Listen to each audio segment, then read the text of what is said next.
What's up, UI? Welcome to the Wednesday Word. And guess what? You're inside my house today. This is my kitchen table right here. Actually, I got it from Big Lots. It like folds over and sets up. It's really cool. But hey, that's not all the big news. Your boy over here. Woo! Oh man, but I'm gonna put the hat on so you don't get distracted. But I'm so excited that you guys are watching this and you guys are tuning in to the Wednesday Word. And today we're actually gonna be starting a new series called Where's Jesus?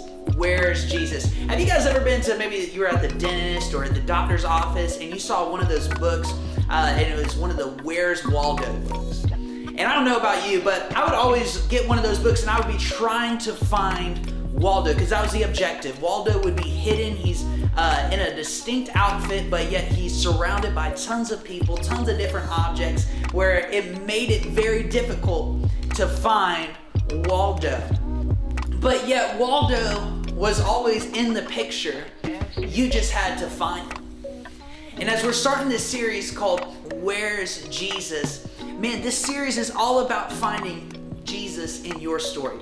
It's about finding Jesus in your story. And I have a lot of cool things planned for this series, but I wanted to kick it off today with scripture found in Mark 5, starting at verse 18. And to give you a little bit of context to what's happening here, Jesus has encountered this demon-possessed man. This dude is crazy. Like, homeboy is living at tombs and doing, like, he's just crazy.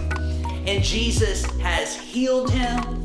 He's back in his right mind. And this is what happens where we pick up at verse 18. And this is after Jesus has just healed him. And it says this: as he's getting into the boat, the man who had been demon-possessed begged to go with him. Jesus did not let him, but said, "Go home to your family and tell them how much the Lord has done for you and how he has had mercy on you."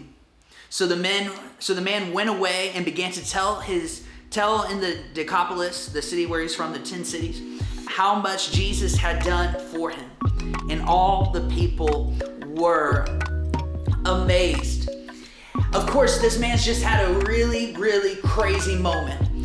We gather here for a good chunk of his life. He has been demon-possessed. He has been staying at tombs, graveyards, and he has just been out of control.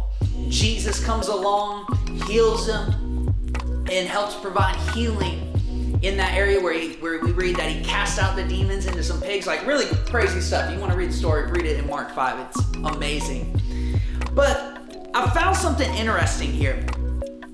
The man was so anxious to go with Jesus on the boat. He was so anxious to leave the city where he had been.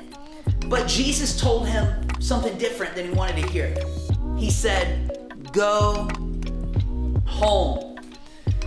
And it's a crazy thought because this man has just been healed. He's ready to travel the world with Jesus. He's just encountered for himself the healing and the miraculous power that Jesus possessed. But Jesus tells him to go home and tell the people what the Lord has done for you and how he has had mercy on you. Can I tell you, as we're going into this series and diving into this conversation about finding Jesus in our story, where's Jesus? I find that sometimes the hardest place to tell our story in front of, or the hardest times that we have telling our story in front of people are people that know our history, people that know our past, and it's the struggle. And I could see and I can really sympathize with this man where he's ready to get out of there because people know he was somebody that was at the grave. People know that he was a weirdo, like hanging out at tombs and different things. He's ready to leave that reputation behind and to step into something different with Jesus. But Jesus said, "No, go back there and tell them what I have done for you." Can I tell you, you can't avoid the people that God's called you to reach. You can't avoid the people that God's called you to reach. And sometimes the people that God has called you to reach know all your history, know your past, know what mistakes you have made. And that's what makes it so hard for us to face those people, because they know all that stuff about us. But can I tell you and encourage you that, man, they may be some of the toughest group of people to share your story with, but God has you in their life for a reason. For a reason. Can I tell you, let's bring your story to where God has you planted.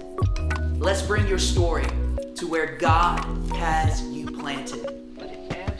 We love you, UY, and I can't wait to keep diving into this series, because there's going to be some cool things coming up, which I'll share about later on this week. Love you. Peace.